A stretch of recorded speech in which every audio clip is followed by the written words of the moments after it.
అది అమావాస్య రాత్రి. దట్టమైన అడవిలో వర్షం కురుస్తోంది. అడుగడుగునా మృగాలు పొంచి ఉన్న విక్రమాదిత్య మహారాజు పట్టు వదలకుండా బేతాళుడి శవాన్ని భుజంపై వేసుకుని శ్మశానం వైపు నడుస్తున్నాడు.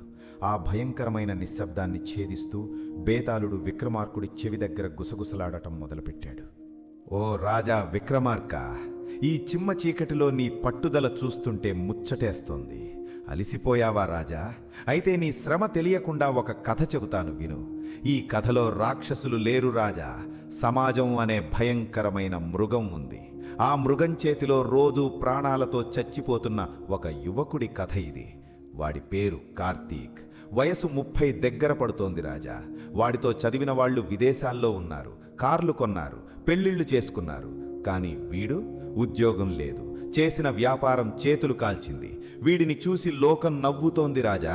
ఇంటికెళితే సమాధానం చెప్పలేని ప్రశ్నలు, బయటికెళితే అవమానాలు. మహాపండితుడైన చాణక్యుడేమన్నాడో నీకు తెలుసు గద రాజా. గతించిన దాని గురించి విచారించకూడదు, జరగబోయే భవిష్యత్తు గురించి భయపడకూడదు. తెలివైన వాడు వర్తమానంలో మాత్రమే జీవిస్తాడు. కానీ చూడు రాజా, వీడి వర్తమానం ఎంత నరకంగా ఉందో. అడుగడుగునా ఓటమే. మరి ఈ నరకంలో వాడు ఎలా బ్రతకాలి?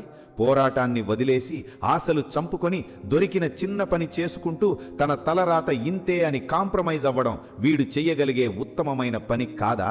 చెప్పు రాజా, చాణక్యుడి నీతి ఈ ఓడిపోయిన వాడికి ఎలా దారి చూపుతుంది? తెలిసి చెప్పకపోతే నీ తల 1000 వ్రక్కలవుతుంది. బేతాళుడి మాటలకు ఆ దట్టమైన అడవిలో క్షణకాలం పాటు నిశ్శబ్దం ఆవరించింది. విక్రమాదిత్యుడు నెమ్మదిగా తన నడక ఆపాడు. గాలివానను సైతం లెట్టచేయని ఆ మహావీరుడి కళ్లల్లో ఓడిపోయిన ఆ యువకుడి పట్ల ఒక బలమైన నమ్మకం. ఎంతో గంభీరమైన గొంతుతో బేతాళుడి అజ్ఞానాన్ని చిరిపేస్తూ ఇలా బదులిచ్చాడు. నీ ప్రశ్నలో లోకం తీరు కనిపిస్తోంది బేతాళ, కాని ఆ యువకుడి మనసు నీకర్థం కాలేదు. నీకు శ్మశానంలో కాలిన శవాలు మాత్రమే తెలుసు. ఓటమిలో కాలిపోతున్న యువకుడిలోని కసి తెలియదు. వాడి రాత అయిపోలేదు, వాడింకా పెన్ను పట్టుకునే ఉన్నాడు.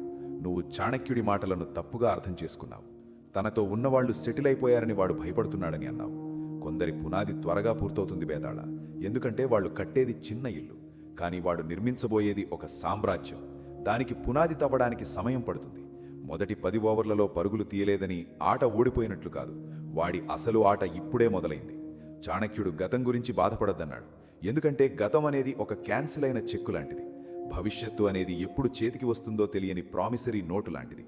కానీ వర్తమానం అనేది వాడి చేతిలో ఉన్న ఆయుధం లాంటిది బేతాళ.